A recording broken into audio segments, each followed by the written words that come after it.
لوگ کہتے ہیں کہ ہماری اذانیں 3 ہوتی ہیں، اس کا جواب کیا دیا جائے؟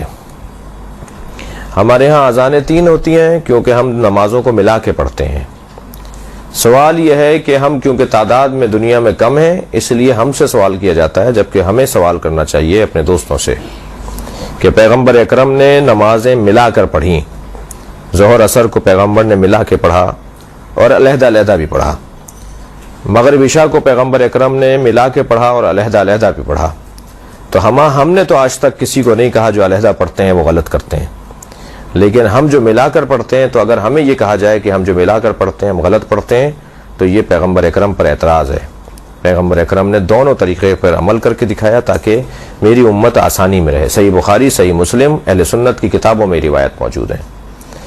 اب جب آپ کو 2 نمازوں کو ملا کے پڑھنا ہے تو اذان کا فلسفہ ہے اعلان، لوگوں کو آگاہ اور اطلاع کرنا کہ نماز کھڑی ہو رہی ہے، جماعت کھڑی ہو رہی ہے۔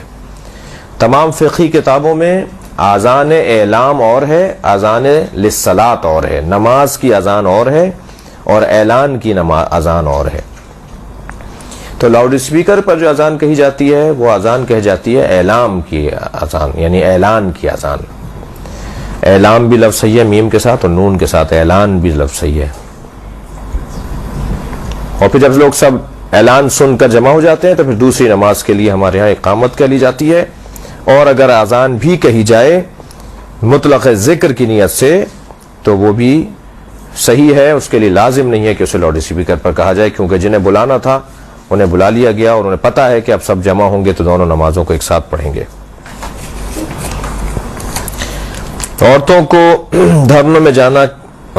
دھرنوں میں جانا کیسا ہے؟ جیسے ہماری شیعت کے مطابق ہوں، جن میں ہماری ضرورت ہو۔